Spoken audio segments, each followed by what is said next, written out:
जब तक सरकार 25% किराया नहीं बढ़ाती, 10 रुपए न्यूनतम किराया नहीं करती, तब तक नहीं चलेंगी निजी बसें। नगरोटा बगवां से हमारे संवाददाता पूजन भंडारी ने बताया कि निजी बस ऑपरेटर वेलफेयर सोसाइटी की बैठक रविवार को नगरोटा बगवां में जिला अध्यक्ष रविदत्त शर्मा की अध्यक्षता में संपन्न हुई। बैठक में निर्णय लिया गया कि डीजल के दामों में वृद्धि के चलते निजी बस ऑपरेटर बसें चलाने में असमर्थ हैं तथा जब तक सरकार 25% किराए में बढ़ोतरी व न्यूनतम किराया 10 रुपए नहीं करती, तब तक निजी बस ऑपरेटर अपनी बसें नहीं चलाएंगे। उन्होंने सरकार से मांग की है कि हम सरकार पर कोई दबाव नहीं बना रहे, क्योंकि अब स्कूल, कॉलेज, टूरिज्म बंद पड़ा है।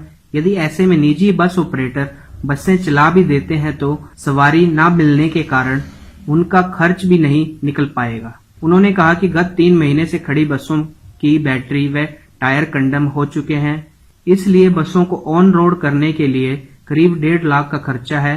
उन्होंने कहा कि सरकार ने एचआरटीसी को घाटे से उभारने के लिए 55 करोड़ का अनुदान दे दिया, लेकिन निजी बस ऑपरेटरों के हित में कोई निर्णय नहीं लिया। उन्होंने सरकार से मांग की है कि निजी बस ऑपरेटरों के लिए सरकार ने बिना ब्याज 2 लाख का ऋण देने का वायदा किया है, वह 3 लाख किया जाए तथा 31 मार्च 2021 तक रोड टैक्स माफ किया जाए।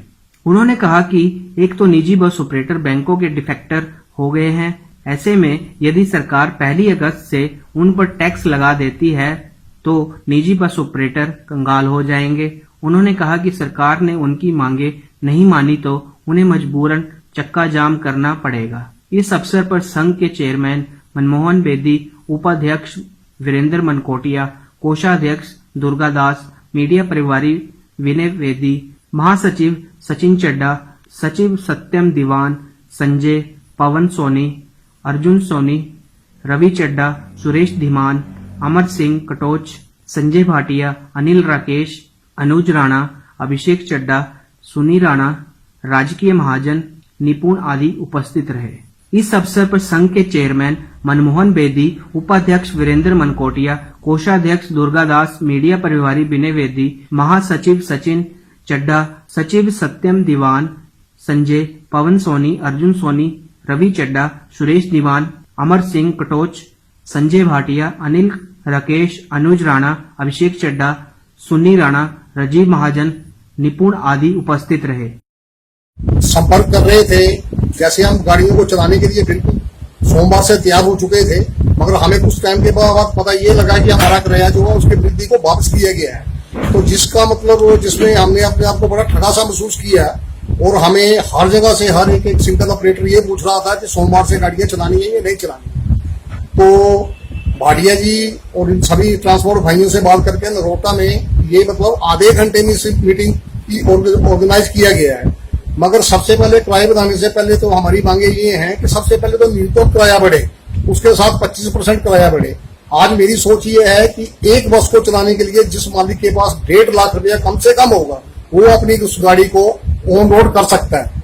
अगर उसके अलावा क्योंकि गाड़ियां खड़ी हैं, गाड़ियों के टायर्स खत्म हो चुके हैं, ट्यूब्स खत्म हो चुकी हैं, गाड़ियों की मतलब इतनी बुरी हालत है, इंश्योरेंस नहीं है, गाड़ियां पास करानी पड़ेगी। तो मैं नहीं चाहता हूं कि इस स्थिति में हम अपनी बसों को इस हालात में चला सकते हैं। और हमें सिर्फ 25% किराया ही नहीं चाहिए, किराए के साथ हमें न्यूनतम किराया चाहिए, उसके ऊपर 25 से 50% तक हमें किराए में वृद्धि चाहिए। जो फाइनेंस हेल्प के लिए सरकार ने हमारे साथ वायदा किया है, जिसको उन्होंने कैबिनेट द्वारा पारित किया है, हमें उस चीज की भी सबसे पहले अति शीघ्र हमें वो जो फाइनेंस हेल्प जो है हमें सभी ट्रांसपोर्ट भाइयों को की जाए। इस स्थिति में अब हमारा फैसला ये है कि हम जो है सोमवार से जो बसें चलाने के लिए हम बिल्कुल तैयार थे 25% किराए बढ़ने के बाद, और जैसे पता लगा कि अब किराए वाली ये बात विड्रॉल सरकार ने कर ली है तो हम किसी भी हालत में बसें चलाने के लिए हम तैयार नहीं है। धन्यवाद। नगरोटा बगवां से पूजन भंडारी की रिपोर्ट।